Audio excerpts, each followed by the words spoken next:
શ્રી પ્રતાપ રુદ્ર હનુમાનજી મહારાજના સાનિધ્યમાં અને દત્ત પરંપરામાં પ્રગટેલ તમામ દૈવી ચેતનાઓનું પ્રગટ સ્વરૂપ એવા ભગવાન ઔદુંબરની છત્રછાયામાં શ્રી રંગલીલામૃતના પારાયણના માધ્યમથી અવધૂતી ગંગામાં માનસી સ્નાન કરવા માટે અત્રે ઉપસ્થિત સર્વે ભક્તોના હૃદયમાં બિરાજેલા ગુરુ મહારાજના ચરણમાં પ્રણામ.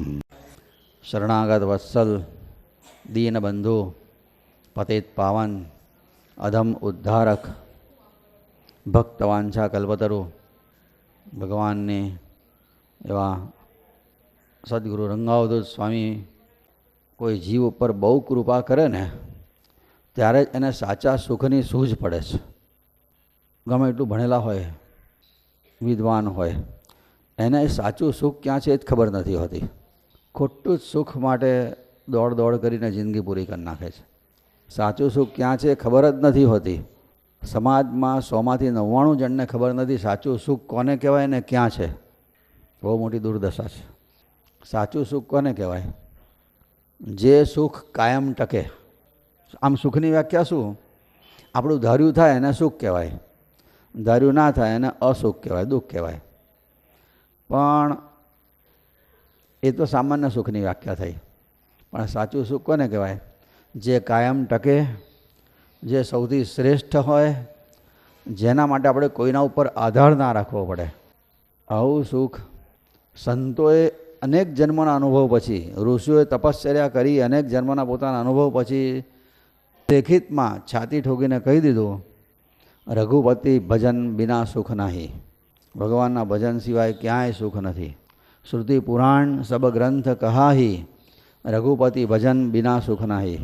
શ્રુતિ, પુરાણ, વેદ, ઉપનિષદ બધાએ જ ઢોલ પીટીને કહી દીધું કે ભગવાનના ભજન સિવાય ક્યાંય સુખ છે જ નહીં. બાપજીએ લખ્યું, ત્યજી દત્ત બીજે ન જા ભાઈ તું રે, ત્યજી દત્ત બીજે ન જા ભાઈ તું રે, નહીં સૌખ્યનો અંશ બીજે કહી રે. સુખનો છાંટોય નથી બીજે કશે. ભગવાનના ભજન સિવાય બીજે ક્યાંય સુખ છે જ નહીં. ઉપાધિઓ છે, જવાબદારીઓ છે, બેચેની છે, નિરાશા છે. એટલે ભગવાન સિવાય બીજે ક્યાંય મન લગાડવાનો પ્રયત્ન કર્યો એટલે નિરાશ થવાની તૈયારી રાખવાની જ. શરૂઆતમાં કદાચ સારું લાગશે પણ પરિણામમાં નિરાશ થવું જ પડશે. આ મન છે ને ચૈતન્ય સ્વરૂપ છે. ભગવાન ચૈતન્ય સ્વરૂપ છે.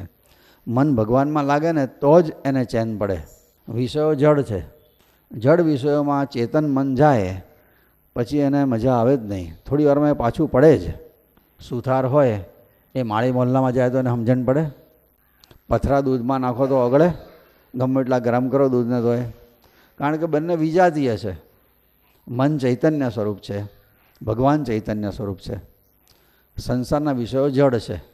વિષયોમાં મન જાય ખરું, પછી ફસાય, પછી બહાર કાઢતા અઘરું પડે, ફરી પાછું બીજા વિષયમાં જાય. આવું થાય છે. વિષયોમાં આનંદ છે જ નહીં. આનંદનો ભાસ છે, સુખનો ભાસ છે. ભાસ એટલે હોય નહીં પણ લાગે એને ભાસ કહેવાય. ઉનાળામાં હાઈવે ઉપર જઈએ ને આપણે તો દૂર પાણીનો ભાસ થાય છે. બરાબર ને? પાણી દેખાય છે ને દૂર, હોતું નથી. એને કહેવાય પાણીનો ભાસ. એવી રીતના સંસારમાં બધે સુખનો ભાસ થાય છે. સારું મળી લે ને પછી શાંતિ જ છે. સારી નોકરી મળે ને પછી સારું જ છે. લગ્ન થઈ જાય ને પછી સારું જ છે. છોકરા થઈ જાય ને પછી સારું જ છે. ઘરનું ઘર થઈ જાય ને પછી સારું જ છે. હપ્તા પૂરા થઈ જાય ને પછી સારું જ છે. ગાડી આવે ને પછી સારું છે. આ બધું ભાસ છે. આ થઈ જાય ને પછી સારું છે, પછી શાંતિ છે. આવું મન કલ્પના કરે છે. પણ જેને બધું નથી મળ્યું એ તો દુઃખી છે જ, પણ જેને પૂરેપૂરું મળ્યું ને એ પણ સુખી નથી. બંગલા હોય, ગાડીઓ હોય, છોકરાને ઘેર છોકરા હોય, શરીર સારું હોય, પૈસાની કોઈ ખોટ ના હોય, છતાંય ચેન નથી પડતું. મોજમાં જે મોજમાં બાપજી સતત રહેતા હતા, નિજાનંદમાં મસ્ત, એ અવસ્થામાં ગમે એટલું સંસારમાં સફળતા મળે તો એ મોજમાં રહેતા નથી લોકો. અમેરિકાનો પ્રમુખ નથી રહેતો અને ફૂટપાથ પર સુનારો ભિખારી નથી રહેતો. એના પરથી સાબિત થાય છે કે સંસારમાં ક્યાંય સાચું સુખ નથી. સાચું સુખ માત્ર ને માત્ર ઓનલી એન્ડ ઓનલી એટ ભજન. ભગવાનના ભજન સિવાય ક્યાંય નથી. કરીને જોઈ લેવાનું. બાપજી લખે બધું દુઃખદાયી હરિનામ સત્ય. બધું દુઃખદાયક જ છે. ઉપાધિઓ વધારશે, બેચેની વધારશે, પછી નિરાશ થવું પડશે. પણ એ અનુભૂતિ થાય ને ત્યાં સુધીમાં ઘણો સમય પસાર થઈ ગયો હશે. આયુષ બહુ ટૂંકું છે અને બધા અનુભવ કરવા જઈએ તો ચાલે એમ છે જ નહીં. એટલે બાપજીએ પોતાના અનેક જન્મોના અનુભવના આધારે જે કહી દીધું એને બહુ દ્રઢતાથી વળગી રહેવાની જરૂર છે. એ સાચું માનીને, એ સ્વીકારીને એના પગલે ચાલવાની બહુ જરૂર છે. એમણે પોતે સુખ ક્યારેય સંસારમાં શોધવાનો પ્રયત્ન કર્યો જ નથી.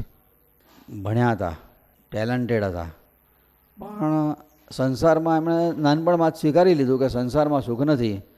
પછી તે શોધવાની શું જરૂર? આપણો મોબાઈલ ઘરમાં કશેક આડા હાથે મુકાઈ ગયો હોય, પછી પડોશીના ઘેર શોધવાની જરૂર ખરી ને? છે જ નહીં તો કંઈ શોધવાનું જ નહીં. એવી રીતના બાપજીએ સ્વીકારી દીધું સંસારમાં સુખ છે જ નહીં, બસ. અને શોધવા માટે અંતર્મુખ થયા. અંતર્મુખ થવા માટે બધું જ છોડ્યું, વનવાસ સ્વીકાર્યો. વનવાસ વગર જીવનમાં સુવાસ આવે જ નહીં. ઉકાળામાં અત્તરની વાસ ક્યારેય આવતી નથી. વરસમાં ઓછામાં ઓછું એકાદ મહિનો તો ઘર છોડીને પવિત્ર તીર્થમાં રહેવું. 15 દિવસ, મહિનો. હવે તો બધા જ તીર્થોમાં સારામાં સારી સગવડ પણ મળે છે. મામૂલી ખર્ચે રહેવાનું મળે, ગરમ પાણી મળે, જમવાનું મળે, ચા પીનારાને ચા મળે, બધું મળે છે. અને નજીવા ખર્ચે ત્યાં જઈને આખો દિવસ ભક્તિમાં પસાર કરવો. બાપજી વનવાસ સ્વેચ્છાએ સ્વીકાર્યો છે. અને ત્યાં એમણે જે પ્રાપ્ત કર્યું તે આપણને આપવા માટે સમાજની વચ્ચે રહ્યા છે. એમને જે અનુભૂતિ થઈ, જે સર્વોચ્ચ સુખની અનુભૂતિ કરી, કાયમી સુખની, સ્વતંત્ર સુખની, પરવસતા વગરના સુખની જે અનુભૂતિ એમણે કરી એ આપણને મળે એના માટે આપણી વચ્ચે રહ્યા. ભક્તો સાથે વાતચીતના માધ્યમથી એ બધું સમજાયું. અને ભવિષ્યમાં પોતાની અનુપસ્થિતિ હોય સ્થૂળદેહે અને છતાંય આપણું કલ્યાણ થાય એના માટે પોતાની અનુભૂતિ ગ્રંથોમાં લખી આપી. ભજન દ્વારા, સ્તોત્ર દ્વારા, પત્રો દ્વારા, ગ્રંથ દ્વારા, કે જેથી આપણું કલ્યાણ એ સ્થૂળ દેહે ના હોય છતાં પણ થાય. વિચાર કરો આપણી કેટલી લાગણી હશે એમને. બધું આપણા માટે મહેનત કરી છે. ગ્રંથ લખે ત્યારે બાપજી લખતા હતા કે આંગળા અકળાઈ જતા હતા એમ નામ. એટલું બધું લખ કરવું પડ્યું છે. હવે તો ગ્રંથ ને ગ્રંથ, બીજી કોઈ વાત જ નથી. દિવાળી સુધીમાં પૂરો કરી દેવો છે. આંગળા અકળાઈ જતા હતા. આમ શિયાળામાં આપણા અકળાઈ જાય ને એવી રીતના. આ બધું કોના માટે? આપણા માટે. રીતસર પોતાની જાત ઘસી નાખી છે આપણા કલ્યાણ માટે. એના જ એક ભાગરૂપે એ પોતે જયંતી ઉત્સવ માટે સંમતિ આપી. દત્ત જયંતિ અને રંગ જયંતિ માટે સંમતિ આપી. અને જયંતિ વખતે પોતે જ્યાં હોય ત્યાં બધા ભક્તો, સજ્જનો, સંસ્કારીઓ ત્યાં ભેગા થઈને આવે અને બાપજીનું જીવન જુએ, એમના વિચારો સાંભળે, પછીથી એ પોતાનું જીવન સુધારે, એવી બાપજીની ભાવના. બાપજી પ્રવચનો બહુ ઓછા કર્યા છે, ભાગ્યે જ કર્યા છે. કથાને બાપજીએ બહુ સમર્થન આપ્યું છે, પણ પ્રવચન બહુ ભાગ્યે જ કર્યા છે. કથા માટે બાપજીને ખૂબ આદર હતો, વિશેષ આદર. કથાને પ્રવચનમાં ખાસો ફેર છે. પ્રવચનની અસર છે ને બહુ ક્ષણિક હોય છે. કથાની અસર થોડીક લાંબી હોય છે. પ્રવચન એટલે 5 કલાક, અડધો કલાક, બહુ બધો કલાક હોય, પૂરું થઈ જાય. બાપજીએ તો પ્રવચનને ભાષણ કીધું છે, ભસવું આવું કીધું છે.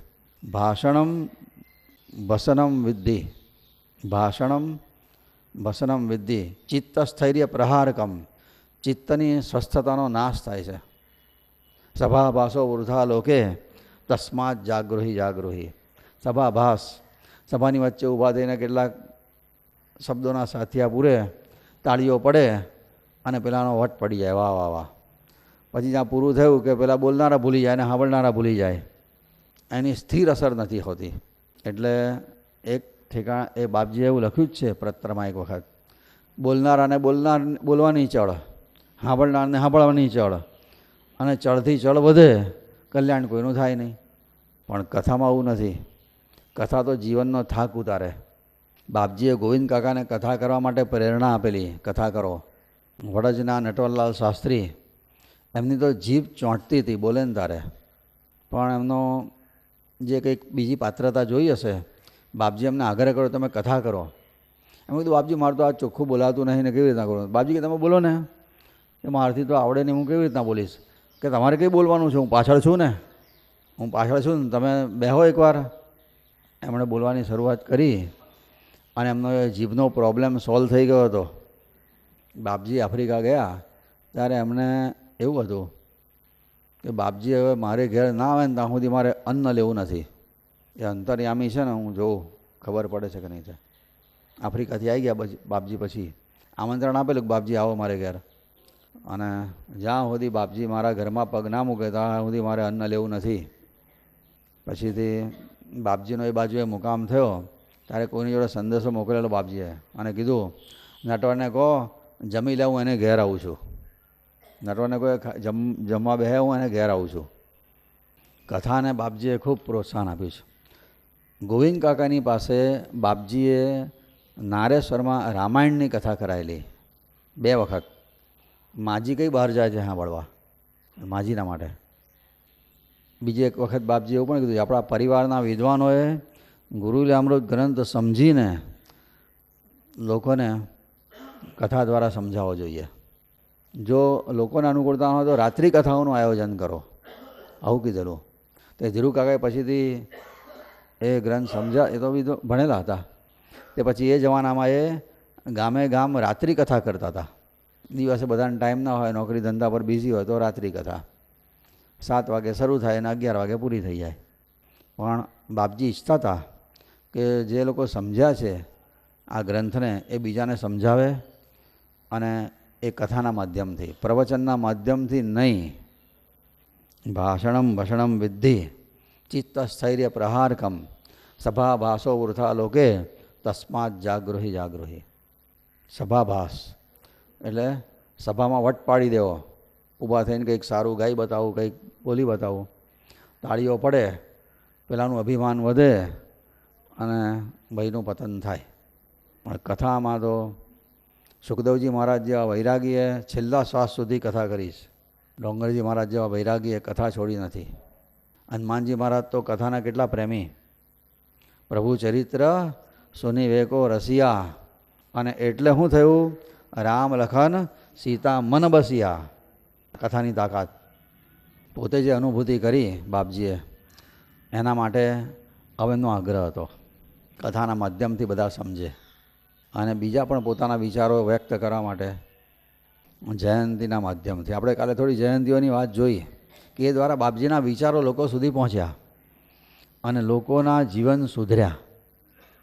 કેટલા બધાના જીવનના નાવડા રસ્તા ઉપર બરાબર ચાલ્યા અને મંજિલે પહોંચ્યા છે એમનું જીવન જોઈને. અંબાજીની જયંતી જોઈ, આપણે ડાકોરની જયંતી જોઈ, પાદરાની જયંતીની વાતો કરી, બધી વાતોની સુંદર બધી વાતો છે. દ્વારકામાં 1962માં દ્વારકામાં જયંતી થયેલી અને એ વખતે બાપજીએ પોતે ભગવાનને વંદન કર્યા દ્વારકામાં. અને એ વખતે થયું હતું કે બાપજી જ્યારે રણછોડરાયના મંદિરમાં દર્શન કરવા ગયા એ વખતે પરિવારના ભક્તો પણ જોડે હતા અને કોઈએ બાપજીને પુષ્પ આપ્યા કે આ રણછોડરાયના ચરણમાં સમર્પિત કરવાના છે એમ કરીને. તો બાપજી રણછોડરાયના દર્શન કરતાં એટલા બધા દેહાતીત અવસ્થામાં આવી ગયા, તેમને પોતે જ કૃષ્ણ સ્વરૂપમાં જાણે કે એવી અનુભૂતિ થઈ. તે વખતે એમણે ભગવાનને ચડાવવા માટેના ફૂલ પોતાના માથા પર ચડાવી દીધા. કેટલો ધ્યાસ શૂન્ય હશે. દેહાતીત અવસ્થા અને કહેવાય, વિદેહી અવસ્થા. ખબર જ નહોતી કે આ ફૂલ ભગવાનને ચડાવવાનું છે તો ભગવાન આમ છે કે આમ છે. આટલું બધું અહમ બ્રહ્માસ્મની સ્થિતિ છે. અને એ ફૂલ વિઠ્ઠલ કાકાએ લઈને હાંચવી રાખેલા, પવિત્ર કહેવાય. સાચી અનુભૂતિ વખતે ચઢેલા છે તે. પછી વખતે બાપજીએ ત્યાં દ્વારકાના ડીમડીમ એવું પ્રવચન કરેલું. ભક્તોના આગ્રહ હતો એટલે વખતે પ્રવચન કર્યું. એ પ્રવચન જે થયું એ ભક્તોએ રેકોર્ડ કર્યું અને પુસ્તકમાં લખ્યું અને એનું નામ પડ્યું દ્વારકાના ડીમડીમ. અને એ વખતે એમણે આ જ સમજાવ્યું હતું કે સાચું સુખ ક્યાં છે, કે સંસારમાં સુખ નથી, પ્રસિદ્ધિમાં સુખ નથી, બંગલામાં નથી, ગાડીમાં નથી. સુખ અંતર્મુખ થવાથી ભગવાનના ભજન સિવાય બીજે ક્યાંય સુખ નથી. આ એમણે દ્વારકામાં સમજાવ્યું હતું.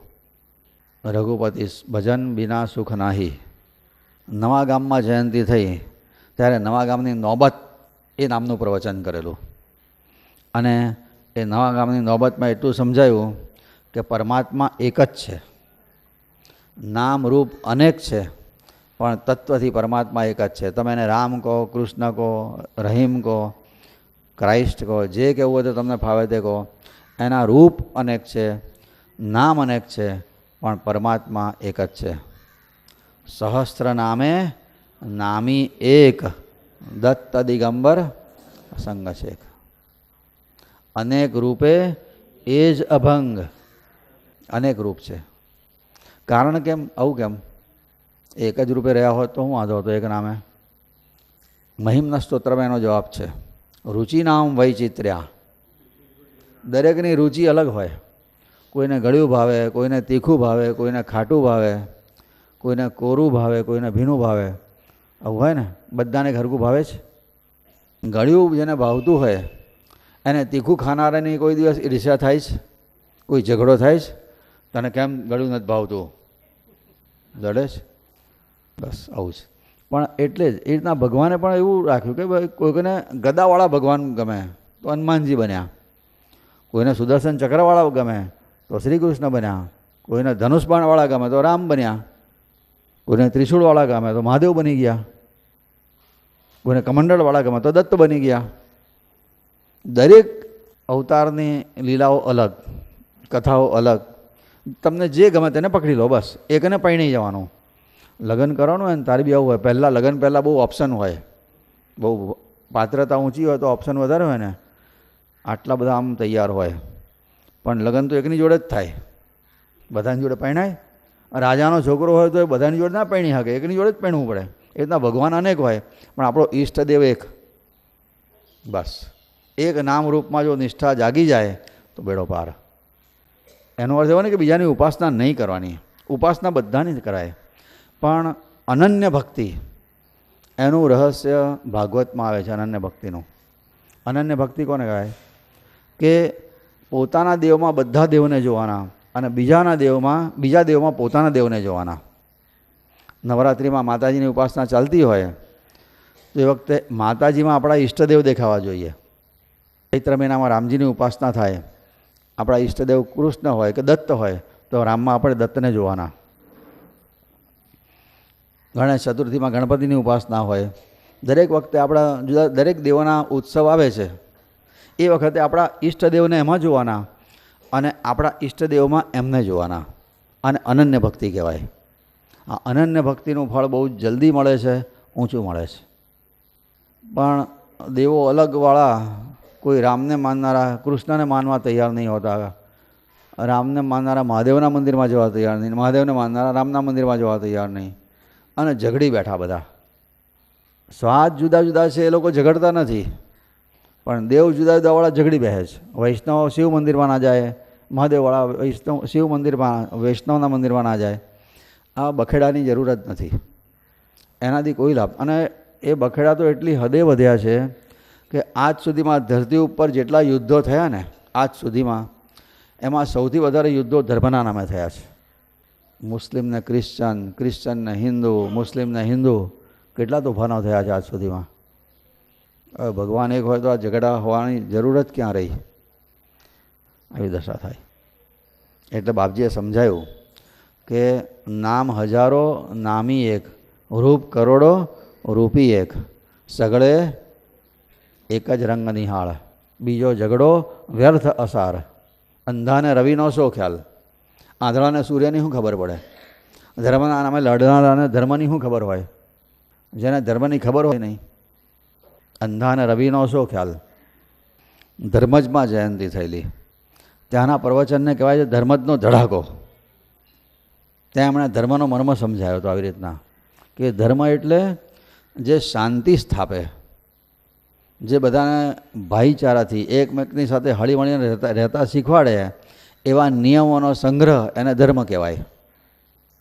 ધર્મની વ્યાખ્યા એવી છે, ધારયતી ઇતિ ધર્મ, જે સમાજને ધારણ કરી રાખે, ટુકડા થતાં અટકાવે, છિન્ન ભિન્ન થતો અટકાવે, બધાને ભેગા રહેવાનું, સહજીવન સમૂહ જીવન માટે જે પ્રોત્સાહન આપે એને ધર્મ કહેવાય.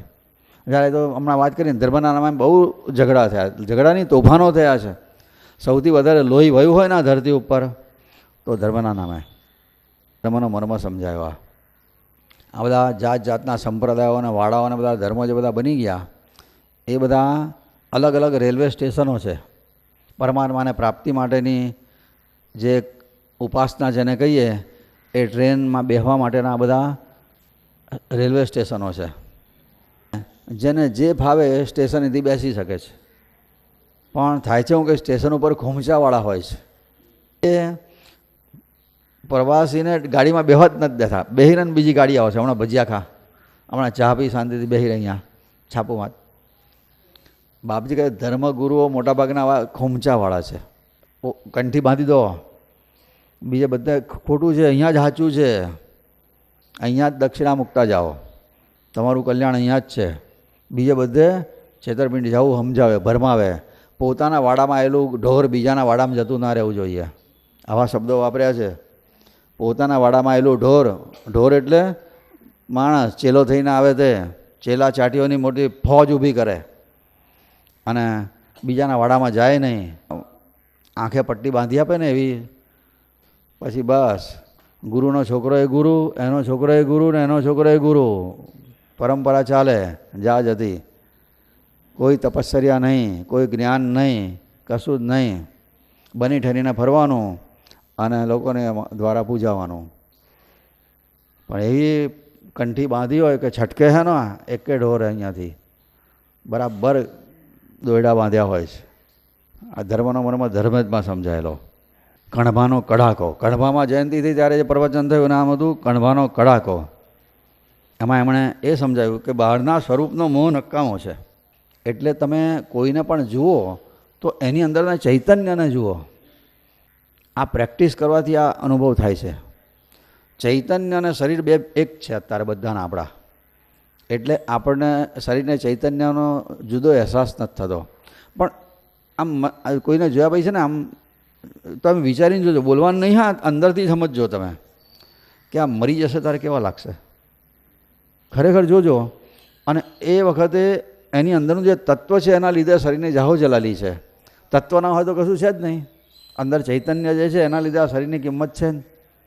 ચૈતન્ય આ શરીરને છોડે પછી આ શરીરને કોઈ ઘરમાં નહીં રાખે. 2-5 કલાકમાં ઘણી સંસ્કાર થઈ જાય. પણ ચૈતન્ય જ્યાં સુધી છે અંદર ત્યાં સુધી કોઈ ગંધ ના મારે, ત્યાં સુધી શરીર આમ હલન ચલન કરે, ફરે. ચૈતન્ય બહાર નીકળે લાકડું, એ વખતે ખાતરી થાય કે આ લાકડું છે. પછી એને સળગાવો તો રાખોડી થાય, વળે નહીં. લાકડાની પોતળી હોય એની તમે આંગળી વાળવા જાઓ તો તૂટી જાય, મરદાની આંગળી વાળવા જાઓ તૂટી જાય, ખાતરી થાય વખતે. પણ જ્યાં સુધી અંદર ચૈતન્ય છે ત્યાં સુધી જાહો જલાલી છે, ત્યાં સુધી ગંધ નથી મારતી. 70-80 વર્ષ સુધી અંદર ભલે ગમે એટલી દુર્ગંધી હોય પણ બહાર ગંધ નથી મારતી. કેવી વ્યવસ્થા કરીશ. પણ જ્યાં ચૈતન્ય બહાર નીકળ્યું કે ખલાસ, થોડી વારમાં ગંધ મારે, વજન વધી જાય, આવું થાય છે ને. આ ચૈતન્યની તાકાત છે. એ ચૈતન્ય એ જ ભગવાન, એ જ ભગવાન. પણ એ ચૈતન્યને રૂપ નથી, રંગ નથી, આકાર નથી, પણ એની અનુભૂતિ થાય છે, અહેસાસ થાય છે ને. એ ચૈતન્યને જુઓ, અંદરના જળ શરીરને ના જોશો. આ સમજાયું કણભામાં. બાહ્ય સ્વરૂપનો મોહ નકામો છે. મોહ ચામડીનો જ થાય. જરા ચામડી ઊંચી થાય ને તો નીચેનો મસાલો તો એટલો ખતરનાક છે ને કે જોઈને વોમિટ થઈ જાય. આવા કેટલાક પ્રવચનો એમણે કર્યા છે. એની આ થોડીક વાતો છે જયંતીઓ દરમિયાનના. એમાં ધર્મજમાં જ્યારે એમની જયંતી હતી ને તે વખતનો આપણે એક વાત તો કરી છે કે વાવાઝોડું આવ્યું ને બાપજીએ ખાલી હાથ ઊંચો કર્યો, વાવાઝોડું શાંત થઈ ગયું હતું. બાકી મંડપ ઉડી જાય એટલો ખતરનાક એ વખતે વાવાઝોડું આવેલું.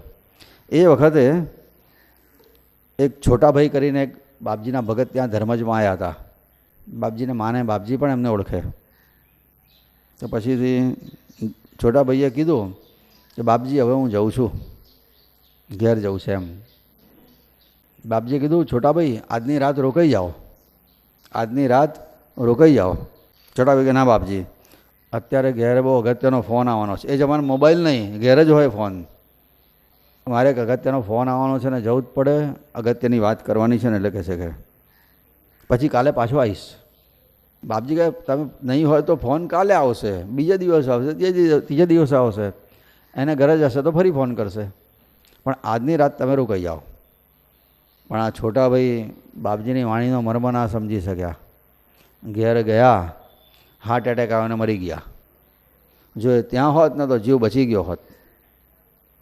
બીજી એક વખતે પણ એવું થયું. નારેશ્વરમાં એક જણે આવીને કીધું બાપજી મેં હમણાં સાપને ગુફામાં જતો જોયો, તમે જે ગુફામાં રહો છો ગુફામાં, મારો પગ પડતા પડતા બચી ગયો. બાપજી કંઈ બોલ્યા નહીં, પણ એના ગયા પછી બાપજીએ કીધું અહીંયા હતો ને એટલે બચી ગયો, ઘેર હોત ને તો સાપ કરડીને મરવાનો હતો. આ ઘરમાં હોત તો સાપ કરડીને મરવાનો હતો, આ અહીંયા હતો એટલે બચી ગયો. સમાજની એટલી બધી અમને લાગણી હતી, સમાજના કલ્યાણ માટે એમણે ઔષધીય માર્ગદર્શન ભરપૂર આપ્યું. આપણે થોડી વાતો તો વચ્ચે જોઈ ને. એ ઉપરાંત એમણે નારેશ્વરમાં સર્જિકલ કેમ્પ પણ રાખેલો. કેટલાક જીવો એવા હોય બિચારા ગરીબ હોય, ઓપરેશનના ખર્ચા ક્યાં કરી શકે. એ જમાનામાં સરકારને પડી નહોતી કે આવા આયુષ્માન કાર્ડ કાઢી આપે, મફત હોસ્પિટલો હોય, એવું નહોતું એ જમાનામાં. ટ્રીટમેન્ટ ખર્ચાળ, અને મામૂલી માણસે બચારાએ એ રોગ થાય એટલે મરી જ જવું પડતું હતું એ જમાનાની વાત. એ વખતે બાપજીએ લોકોની લાગણી ખાતર નારેશ્વરમાં સર્જિકલ કેમ્પ રાખેલો. અને એ વખતે એવું હતું કે બાપજીએ અત્યારે જે બધી રૂમો છે ને એ રૂમો બધા દર્દીઓના વોર્ડ બનાવી દીધેલા, દર્દીઓના ત્યાં ખાટલા પાથરી દીધેલા. અને ઓફિસની જે ભજન થાય છે ને ઓટલા ઉપર તો ઓપરેશન થિયેટર, ત્યાં ઓપરેશનો થાય. અને મુંબઈ, અમદાવાદ, સુરત, વડોદરા ત્યાંના નિષ્ણાત સર્જનો એ વખતે નારેશ્વરમાં આવીને રહ્યા હતા. હોસ્પિટલમાં જેવી રીતના બરાબર જેને કહેવાય કે બધી વ્યવસ્થા હોય, બધી વ્યવસ્થા ત્યાં ઊભી કરવામાં આવેલી. વિચાર કરો કેટલી લાગણી હશે લોકોની. એને વખતે બાપજીએ એવું કીધેલું અત્યારે અહીંયા કોઈ પણ દર્શન કરવા આવે ધારો એટલે દર્દીની સાથે એના એક ઘરના માણસને ત્યાં રહેવાની વ્યવસ્થા. પાછી દર્દીનું ખાવાનું જુદું બને ને પહેલાંનું ખાવાનું જુદું બને. દર્દીના પરેજી પ્રમાણે ખાવાનું આપવામાં આવે, ડૉક્ટરોને એમના મોભા પ્રમાણે ખાવાનું આપવામાં આવે. આવું હતું. બાપજી કીધું કે આ સર્જિકલ કેમ્પ ચાલે દરમિયાન કોઈએ પણ મારા દર્શન કરવા આવવાનું નહીં. દર્દી એ નારાયણ છે, તમે દર્દી નારાયણની સેવા કરો એ મારી સેવા છે. તો બધા લોકો ત્યાં આવે ને તે દર્દીઓની સેવા કરવા માટે ત્યાં રોકાતા હતા, સેવામાં જાય. આવું હતું. બાપજી એકલા તે અંદર રહે, એમનો નિત્યક્રમ પ્રમાણે જે ચાલતું હોય ચાલે. લીમડા નીચે એકલા જ બેહે, ગુફાની બહાર પણ ઓટલા પર એકલા જ બેહે. કોઈને આવવાની પરમિશન નહીં, આવવાનું જ નહીં કોઈએ ભૂલે ચૂકે પણ. આવું ડૉક્ટરોને બાપજીએ કીધેલું કે તમે આ દર્દીઓની ઉપર જ્યારે શસ્ત્રનો ઉપયોગ કરો ત્યારે તમે એવું ના માનશો કે આ તમે કોઈ દર્દીનું ઓપરેશન કરી રહ્યા છો. તમે એવું માનજો કે તમે અવધૂતનું ઓપરેશન કરી રહ્યા છો. તમારું ઓપરેશન એકે નિષ્ફળ નહીં જાય. અને ખરેખર એ વખતે એવું બનેલું, લગભગ 600 ઓપરેશન થયા હતા. કેટલા? પણ એમાંનું એક પણ ઓપરેશન ફેલ નથી ગયું, એક પણ નહીં. આ અવધૂતની હાજરીની કમાલ છે. વિચાર કરો કેવી કાળજી રાખવામાં આવી હશે. કોઈક એવા દર્દી હોય કે જેના માટે ત્યાં સગવડ શક્ય ના હોય તો પછી એ વખતે એ લોકો એને આગળ રિફર કર્યા. પણ જેટલા ઓપરેશન ત્યાં થયા એટલા બધા ઓપરેશન સક્સેસ ગયા હતા. એ વખતે અરસામાં એવું થયું હતું કે આ સર્જિકલ કેમ્પ રાખ્યો ને એ પહેલાં એક ભગત દરજી, એનું નામ પ્રેમજી દરજી, બહુ સીધો સાદો શ્રદ્ધાળુ અને ભાવિક માણસ હતો. બધા કથા જાણે જ છે ને એની, એટલે બહુ વિગતથી નથી કહી. પણ એને બ્રેઇન ટ્યુમર થયું. પોરમાં એનું દરજી કામનું, એ પોરમાં રહેતો હતો અને પોરમાં એ દરજીની દુકાન ચલાવે, જે મળે એમાંથી સંતોષને સારી રીતે જીવતો હતો. પણ વખત જતાં એને બ્રેઇન ટ્યુમર થયું અને માથું ભયંકર દુખે, અંદરથી કોઈ ખીલા ઠોકતું હોય એવું લાગે. માથું નીચું કરે ને તો નાકમાંથી તો પરવું નીકળે. ધંધો બંધ થઈ ગયો. ઓછી ઉધાર કોણ કેટલા આપે? ખાવાના ફાંફા પડવા માંડ્યા. સ્વભાવ ચીડિયો થઈ ગયો. માથું દિવાલ ઉપર પછાડે. માથું બહુ દુખે. ત્યારે છેવટે આત્મહત્યા કરવાનો વિચાર એને આવ્યો. ત્યારે કોઈએ કીધું, ભાઈ તું નારેશ્વર જા, ત્યાં સર્જિકલ કેમ્પ થવાનો છે, ત્યાં તારું ઓપરેશન હું કરી આવશે, જે હશે બધું કે દવા હશે દવા આવશે, મફતમાં જ છે. પેલો કે મારી પાસે પૈસા નથી. અરે કે ત્યાં કોઈનો રૂપિયો લેવાના નથી, બધું જ મફતમાં. કેસ કાઢવાના હોવ 2 રૂપિયા નહીં, બધું જ ફ્રીમાં છે. તું જા ત્યાં પહોંચી જા. કે છે કે એની પાસે નારેશ્વર જવાના પૈસા નહોતા. કોઈની પાસેથી ઉછીના પૈસા લઈને બિસ્તરો બાંધીને નારેશ્વર પહોંચી ગયો અને ત્યાં જઈને નામ નોંધાયું. ડૉક્ટરને પછીથી બતાવ્યું, એના ફોટા પાડ્યા. ત્યાં એક્સરે મશીનો હોવ ગોઠવેલા. ફોટા પાડ્યા અને ડૉક્ટરે કીધું, ભાઈ તારા માથામાં તો બ્રેન ટ્યુમર છે.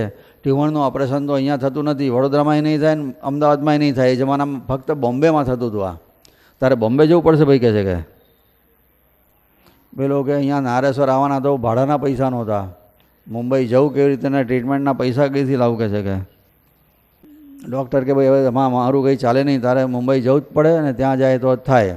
ડૉક્ટરે ચિઠ્ઠી લખી આપી, તું બોમ્બે જાય તો તારું કામ થાય, નહીં તો કંઈ થાય એવું છે જ નહીં. ટ્યુમરનું ઓપરેશન તો કેટલું અઘરું કઠિન ઓપરેશન કહેવાય. ન્યુરો સર્જનનું કામ થયું એ બહુ અઘરું કહેવાય. આ વિચાર કરે કે હવે કરવું હું? મુંબઈ તો જવાના પૈસા નથી, પોરમાં પાછા જવાના પૈસા હોવ નથી, અને અહીંયા ટ્રીટમેન્ટ તો આ થાય એવી નથી. મુંબઈની વાતો કરે, કેમનું કરીશું?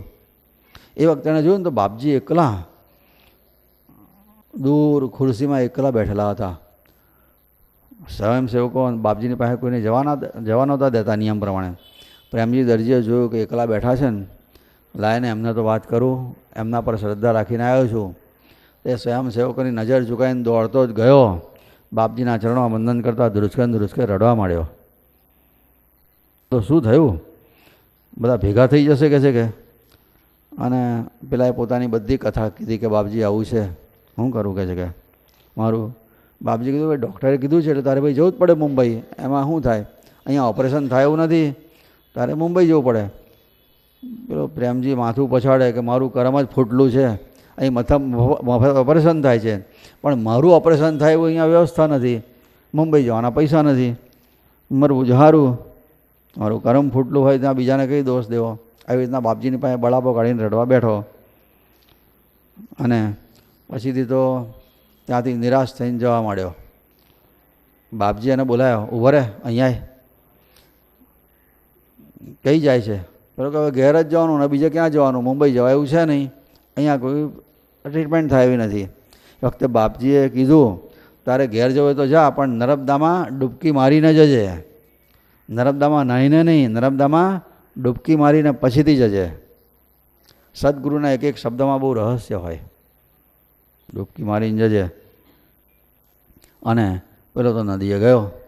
નદીએ ગયા પછી એને નર્મદામાં ડૂબકી મારીને, આમ તો એના માથામાં એટલો બધો તીવ્ર વેદના થતી હતી, રાત્રે ઉજાગરા થાય, રાત્રે હૂતો પણ હોઈ શકતો નહોતો, અને માથામાં ખીલા વાગે એવો દુખાવો થતો હતો. માથામાં આખું બધું સેપ્ટિક થઈ ગયું હશે કંઈક. તે વખતે એને જ્યારે ડૂબકી મારીને તો એને પહેલી વખત કંઈક સારી અહેસાસ થયો. બીજી ત્રીજી ડૂબકી મારી તો એને માથામાં સારું લાગવા માંડ્યું. પછી તો એ જેમ જેમ ડૂબકી મારતો જાય એમ માથાનો દુખાવો હપુચો શાંત થઈ ગયો. ચમત્કાર થયો. અને વારંવાર ડૂબકી મારે, જય રેવા, જય રંગા, જય દેવા, જય રંગા. અને એના બધું ટ્યુમર બધું નર્મદામાં લઈ લીધું. અવધૂતનું વચન અને આ પ્રેમજી દરજીની શ્રદ્ધા. બ્રેઇન ટ્યુમર મટી ગયું કશું કર્યા વગર, ડૂબકી મારવાથી ગુમ થઈ ગયું. પછી એને થયું કે મારો આટલો બધો પારાવાર વેદના હતી છે, કેટલા દિવસ સુધી રાત્રે હૂતો નહોતો, એ ડૂબકી મારીને ગુરુ આજે મટાડ્યું, મારે ગુરુ મહારાજની હવે સેવા જ કરવી છે. પણ બાપજીની તો કોઈ સેવા નહીં. બાપજી કીધું અત્યારે દર્દીઓની સેવા કરો. એને થયું દર્દીઓની સેવા કરીશ, મારા ગુરુ મહારાજનું વચન છે. મોદી કાકા પાસે જઈને કે કાકા મારે અહીંયા બધી સેવા કરવી છે દર્દીઓની, મને ગુરુ મહારાજની કૃપાથી સારું થઈ ગયું, મને સ્વયંસેવકનો બિલ્લો આપો. બિલ્લો લગાડી આપ્યો. અને પછીથી મોદી કાકાએ પૂછ્યું, તું કઈ સેવા કરીશ? કે દરજી શું, બીજું શું સેવા કરીશ? 27 દિવસની એ વખતે સર્જિકલ કેમ્પ ચાલેલો. કેટલા દિવસ? 27 દિવસનો. અને પ્રેમજી દરજીએ 27 દિવસ દર્દીઓની સેવા કરી. અને પછી એનો ફરી એક્સરે પાડ્યો. ત્યારે જોયું તો એક્સરેમાં કોઈ તકલીફ નહીં. એક્સરે એકદમ સારો આવી ગયો, કોઈ તકલીફ નથી. ડૉક્ટરે કહી દીધું હવે તને કશું જ નથી, કહે છે કે ભાઈ તારા દર્દને અવધૂતજીએ નર્મદામાં દીધું. બોલો દરજી કે પણ એ વાત ખરી, પણ હું તો સંચા ઉપર સીવવા બેહું અને નીચે જોઈને સીવું અને ત્યારે મને દુખાવો ના થાય તો જ માનું કે મારો રોગ પૂરો મટ્યો. અત્યારે તો દુખાવો નથી, પણ મારે સીવવા માટે નીચે જોવું પડે. સંચા ઉપર બેહું તો, અને નીચે જોવું ત્યારે ખરો દુખાવો થાય. હું સંચા ઉપર બેહું ને દુખાવો ના થાય તો મટી ગયો. બધી કાકા અરે અહીંયા સંચાનું કામ બહુ જ છે ભાઈ, લે તને આ મશીન આપી દીધું સીવવાનું, અને ચાદરો સીવવાની છે બધી દર્દીઓની, બેસી જાય અહીંયા કે ખાટલાઓની. પ્રેમજી દરજી બેસી ગયો અને જ્યાં સીવા માટે બેઠો ત્યાં તો એકી બેઠકે એણે 36 ચાદરો સીવી નાખી. જરાય દુખાવો નહીં. એ તો નાચવા માંડ્યો. કાકા મારું તો બધું દરજ ગયું, બહુ સારું થઈ ગયું કે છે કે ધન્ય ગુરુ મહારાજ. અને પછી તો એણે ત્યાં કેમ્પ પૂરો થતા સુધી બહુ સેવા કરી. એના દિવસો બધા સારા આવ્યા. ભક્ત વત્સલ આને કહેવાય, શરણાગત વત્સલ એનો અર્થ આ કહેવાય. મદદ કરવાની પણ છતાંય બિલકુલ પુત્રવત. વત્સ એટલે પુત્ર, વત્સલ એટલે પુત્રવત કાળજી રાખે. એક આપણે જે પાદરાની જયંતિની એક વાત કરી ને કે એ લોકોએ બહુ ખૂબ ધામધૂમથી સ્વાગત કરેલું. બાદશાહી શોભાયાત્રા નીકળી. એ વખતે બાપજીની જોડે એમની બગી ગાડીમાં કેવલાનંદજી બેઠેલા. બાપજી ઉપરની બેઠક પર બેઠેલા અને કેવલાનંદજી એમના પગ પાસે બેઠેલા. શોભાયાત્રા ચાલતી હતી ને તો શોભાયાત્રા વચ્ચે ક્યાંક આવી. એ વખતે પેલા કેવલાનંદજી કે અવધૂત ભજીયા ખાના હૈ. આજુબાજુ બધા ભક્તો, આટલા બધા શોભાયાત્રા ચાલે ધમધમાટ, અને આ તો લોકોની જાણે કે કોઈ પરવા જ નહીં. अवधूत भजिया खाना है. बाप जी के केवला मांग मांग के भजिया क्यों मांगता है? मांग मांग के भजिया क्यों मांगता है? तू मांगे तो मैं नारेश्वर दे दूँ, नारेश्वर स्थान दे दूँ, पादुका दे दूँ, दंड दे दूँ, गुफा दे दूँ. मांग, वो भजिया क्या मांगता है? सब कुछ दे दूँ. ये वक्त केवलानंद जी कीधु तेरी ये गुफा, पादुका, दंड ये लेके मैं क्या करूँ? ये लेके मैं क्या करूँ? ये तो तू दे सकता है, तुम्हारी कक्षा कहाँ से लाओ? तुम्हारी कक्षा कहाँ से लाओ? अगर देना है तो तेरी अवधूत कक्षा दे दे. अगर देना है तो तेरी अवधूत कक्षा दे दे. बाप जी बोला मास्तर ने कहा मास्तर भजिया ले आओ. પછી હમણાં બગીમાં બેઠા બેઠા ખાધા ભજીયા. હું આ તો સંતોની આ મોજ હોય છે, એમની મોજને તો આપણે સમજી પણ ના શકીએ એવું ઉચ્ચ કક્ષા હોય છે. એમ આપણે તો ત્યાં પાણી પીતા હોવ ગભરાઈએ ત્યાં બેઠા હોય જોડે હોય તો. પણ આ એક બહુ સરસ પ્રસંગ છે ગમે એવો. પછી ડાકોરની જયંતિ વખતે એવું થયું હતું. એ વખતે નડિયાદથી પૂજ્ય મોટા આવ્યા હતા, હરિઓમ આશ્રમના સ્થાપક પૂજ્ય મોટા, અને કેવલાનંદજી હવ આવવાના હતા. એ વખતે તો મોટા છે ને વહેલા આવ્યા. બાપજીએ પછી એમને બાપજીની પાસે બેઠેલા ને તે વખતે બાપજીએ કીધું પેલો કેવલો આવવાનો જ બેઠ. પણ પેલા મોટાને કંઈ ઉતાવળ હતી તે નીકળી ગયા. કેવલાનંદજી થોડાક મોડા આવ્યા. મોદી કાકા એમને લેવા માટે સ્ટેશન ઉપર ગયેલા, હા, ડાકોરના, અને ખૂબ પ્રેમથી અમને લઈ આવ્યા. પછી રણછોડાઈને અને પછી બાપજીના મુકામ ઉપર એમને લઈ આવ્યા. મુકામ પર આવ્યા ને એ વખતે એક સ્વયંસેવકે કીધું કે પૂજ્ય મોટા હમણાં થોડી વાર પહેલાં નીકળી ગયા. બાપજી કે કેવલા કેમ મોડો આવ્યો? આ પેલો મોટા તારી રાહ જોઈ જોઈને થાકી ગયો ને પછી નીકળી ગયા. આવું કીધું. ભાઈ કેવલા કેમ મોડો પડ્યો? તારી રાહ જોઈને પેલા મોટા નીકળી ગયા. એટલે કેવલાનંદજીની ગાડી એકદમ તેજમાં આવી ગઈ. આ મોદી અક્કલ વગરનો જ, આ મોદી બુદ્ધિ વગરનો જ. મને સીધો અહીંયા લાવવાને બદલે રણછોડના દર્શન કરવા લઈ ગયો. અહીં આવ્યો હોત તો મને બ્રહ્મા વિષ્ણુ મહાદેવના દર્શન થાત. તો એ મને રણછોડના દર્શન કરવા શું કામ લઈ ગયો? મંદિરમાંથી અહીંયા મને સ્ટેશનેથી સીધો લઈ આવ્યો હોત તો બ્રહ્મા એટલે મોટા એટલે બ્રહ્મા, બાપજી એટલે વિષ્ણુ, અને મેં મહાદેવ. બ્રહ્મા વિષ્ણુ અને મહાદેવના જનતાના દર્શન થાત. આ મોદી બુદ્ધિ વગરનો જ આવું બોલે. આવી વખતે મોદીની કોઈ ભૂલ નહીં બચારાની. એને તો એમ કે આમના દર્શન કરીને પછી લઈ જાઓ. એને શું ખબર કે આવું બધું થયું છે. છતાંય મોદી કાકા એ વખતે જાહેરમાં માફી માગેલી કે મારા લીધે તમને એક સાથે બ્રહ્મા વિષ્ણુ અને મહાદેવના દર્શન ના થયા, એના માટે હું જવાબદાર છું. વિચાર કરો, ગુરુઓ પોતાના માથે ઓઢી લીધો, કર્યો નહોતો છતાંય. બાપજીની સેવામાં એમને એમ નથી રાખ્યા બાપજી એમને. અવધૂત ચિંતન શ્રી ગુરુદેવ દત્ત.